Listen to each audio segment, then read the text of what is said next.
Donc une vidéo politique un petit peu sur mes idées et mes souhaits. Donc on voit bien qu'on est dans une impasse totale. Je pense que tout le monde a compris que nous n'étions absolument pas en démocratie.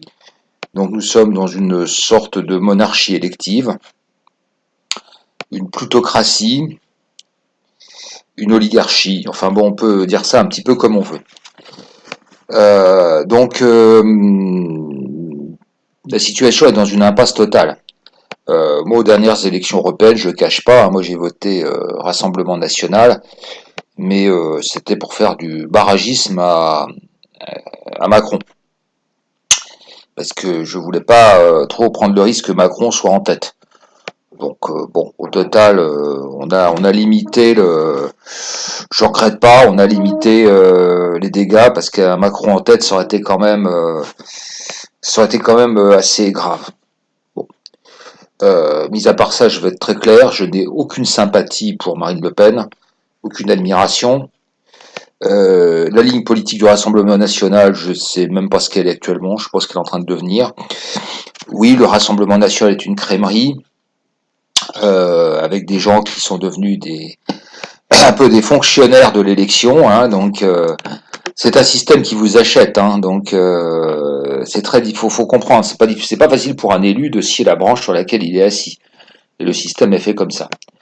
Est-ce que je pense mieux de Dupont-Aignan? Bah non, Dupont-Aignan, c'est un gars du système qui veut bien entendu rester dans le système. Quant à Asselineau, je n'ai aucune confiance en lui. Je pense que ce type n'est pas sincère parce qu'il est brillant, il est intelligent, donc il a beau actuellement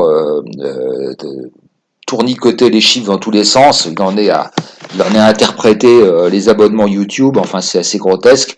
Je pense que ce type veut tout simplement lui aussi avoir un poste et croquer dans la gamelle de la République.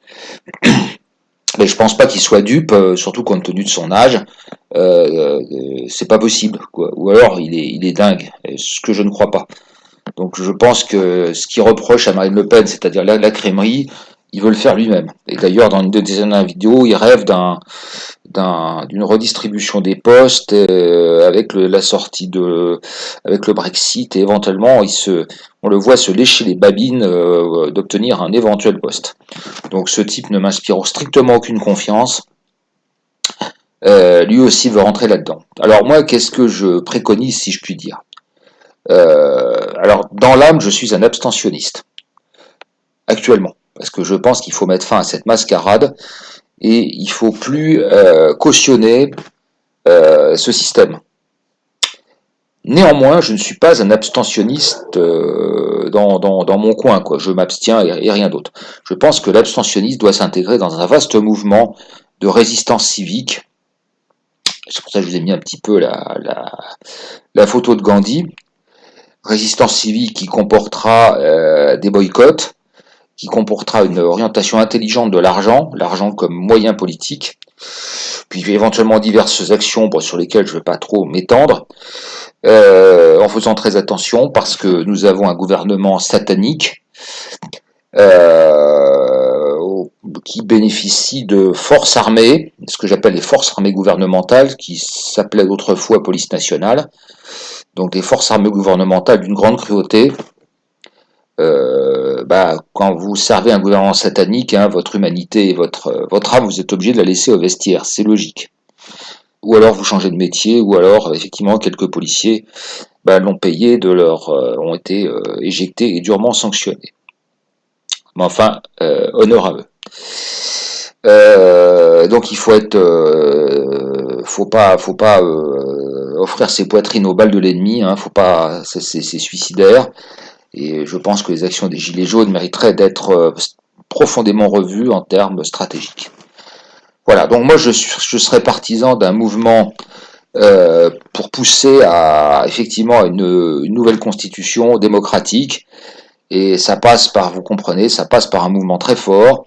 Et il faudrait bien entendu bénéficier de l'aura d'un certain nombre d'hommes politiques, de personnalités médiatiques, d'intellectuels, etc.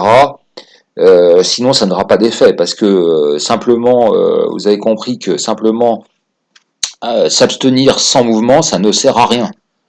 Donc effectivement, tant qu'il n'y aura pas ce mouvement-là, moi j'accepte de continuer à voter utile ou barrage. Je veux être clair, hein. Parce qu'on voit bien, par exemple, je rappelle toujours que le siège de Manuel Valls, son successeur a été élu avec 15% de votants. 15% de votants, oui, vous ne rêvez pas. Donc le système s'en fout. S'il n'y a pas de mouvement, la prochaine fois, Macron peut être élu avec 20% avec 20% de votants. Il s'en fiche complètement. On a bien vu à quel point il était dépourvu de toute dignité. Donc ça ne peut s'intégrer que dans un grand mouvement, que j'appelle de mes voeux. Donc il serait bien que on commence par des gens de la dissidence et puis que ça remonte petit à petit et que de façon concentrique ce mouvement attire des gens de plus en plus importants pour devenir significatif, pour qu'on puisse s'attribuer l'abstentionnisme. Donc voilà, je suis ouvert à vos commentaires.